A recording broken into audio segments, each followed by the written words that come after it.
How's it going, everyone? It's Ben Falcon's Media Corner back again with a brand new video for today. Welcome back to another movie review, aka After I Saw. This time for this new episode for the series is going to be my review on the 2024 superhero film, and this is the newest installment of the Sony Spider-Man universe, and that is Madam Web. Now, this film is directed by S.J. Clarkson. This is her directorial debut, and this film tells a story where we follow this woman named Cassandra Webb, played by Dakota Johnson, in which she works as a paramedic in New York, and what ends up happening to her is that she starts to develop superpowers, in which her powers is that she can see the future, and she uses that as an insight to change it all.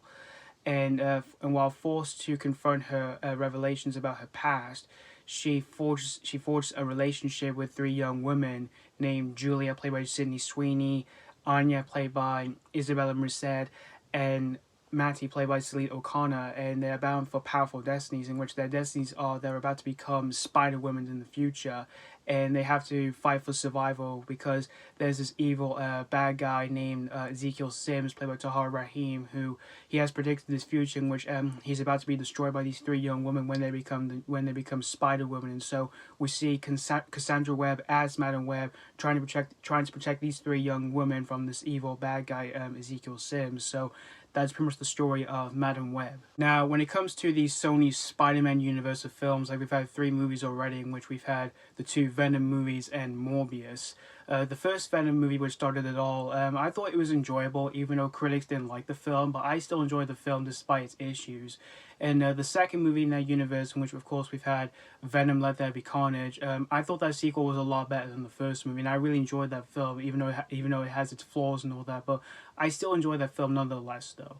And as for Morbius, which is the most recent one we've had in this universe of like the Sony Spider-Man films that we've had, that film kept getting delayed so many times due to the pandemic until, it finally came out in 2022. And, well, as for me going into that film, like, I didn't even know much about the character of him at all, really, because I didn't even know who he was and all that. Like, I didn't even know much about him when I was growing up with Spider-Man as a kid until we did get a movie about him. And when I saw that film, you guys pretty much know how I felt about that film. I thought that film was absolutely horrible. Like, it was just so laughably horrible, and it is definitely one of the worst, like, superhero films that I've seen. Definitely the worst in this universe I've seen in all of that as well.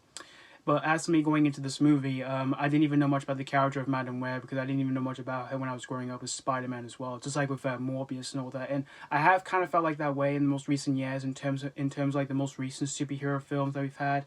Like we've had a few, like there was a few superheroes who I didn't even know that got in their own movies and all that. Like I didn't even know who the character of Blue Beetle was from the DC Comics until we did get about a movie about him last year. But when I saw that film, I overall really enjoyed that film, and I thought Blue Beetle was a pretty cool character in the DC Comics and all of that.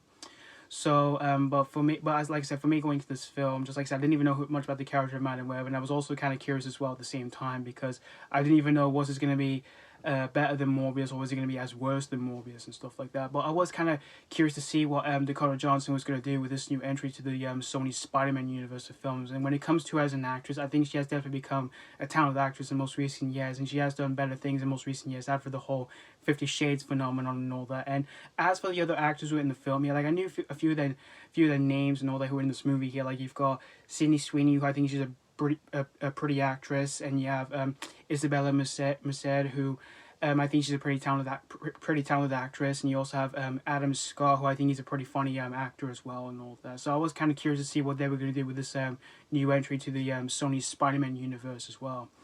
And this film came out just a few weeks ago, which it came out on Valentine's Day, and I didn't see this film on opening day because I was quite busy and all that, but I did see this film a couple days after it came out. But there were 2 things that came out along with this, which was this movie and the new Bob Marley movie. So I went to see Bob Marley One Love first, and then the next day I saw this movie, and I saw this in a really big screening, although there wasn't that many people in, unfortunately.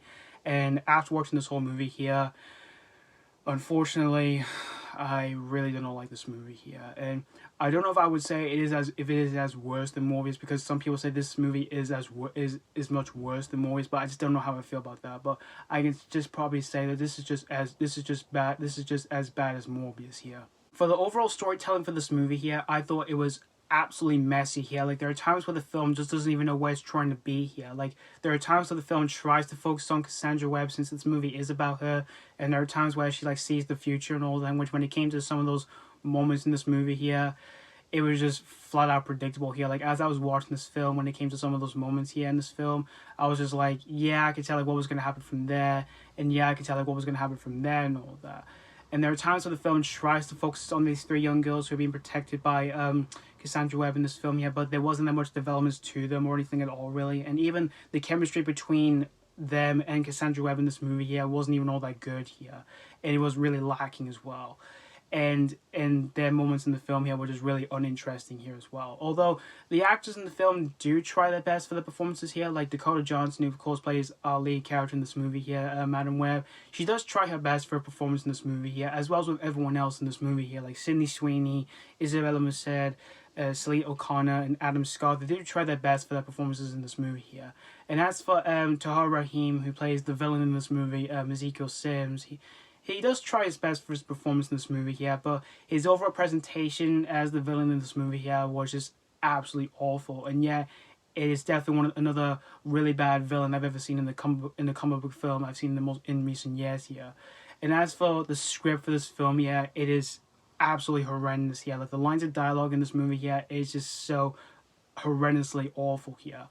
Like, there are times where the lines of dialogue can be really bad, and there are times where they can be like laughably bad for whatever the characters are saying in this movie here.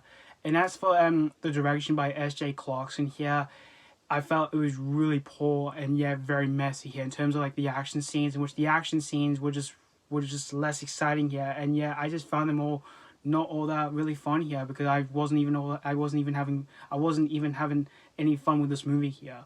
And even when it comes to the visuals in this movie here, they were absolutely messy here, especially when we get to see the moments where we see Cassandra Webb seeing the future and all that. When it came to some of those moments, they were just so poor and yeah, very messy at the same time here. And even the editing as well in this film here was just so awful as well, and all that. And even the camera work in this movie here was just so bad as well. Like, there are times where the camera zooms in and all that, and I found that very, very distracting as I was watching the film and all that. Even for the very first shot where they do that, and I found that incredibly distracting as I was watching the film here. And the film is pretty longer than the last three Sony Spider-Man universe films, in which this film is under the 2 hour mark, in which this film's an hour and 56 minutes and all that. In which for that, I kind of felt it was a bit slow and yeah, pretty boring at the same time as well here, because like I said, I just didn't find myself having any enjoyment. I didn't find myself having any enjoyment as I was watching this film here, because I just found myself remotely bored as I was watching this film here. But overall, in the end, guys, Madam Web, this was definitely another messy yet very bland superhero film I've seen in recent years. Yeah. But again, I don't know if I would say if it is as worse than Morbius, but I can definitely say it is as bad as Morbius here. And it is definitely another really bad superhero film I've seen in recent years, along with other like really bad superhero films I've seen as well here. And if you're a fan of like this universe and all that, or if you're a fan of like any of the actors, honestly, I just don't even know how to recommend this film here, because honestly, I just don't even recommend this film in the slightest here. So that's pretty much all I have to say about Madam Web. Madam Web is the first movie of the year to get a 0.5 out of 5. Yeah, there was not a single redeeming quality I could find out of this movie here, just like with Morbius, in which for that film I gave the exact same rating as this movie here. And I am kind of curious what's going to happen with the 2 upcoming Sony Spider-Man universe films that we are going to get this year and all that. So I am kind of curious about those films, but we'll see what will happen with them once they do come out. So anyway, thank you guys so much for watching for my AK After Hours review on Madam Web, and let me know what you think of this movie if you have seen this already, or if you just recently checked this out. Did you have a lot of fun with this, or did you just downright hate this movie? As always, thank you guys so much for watching, and this has been Falcon's Media Corner signing off.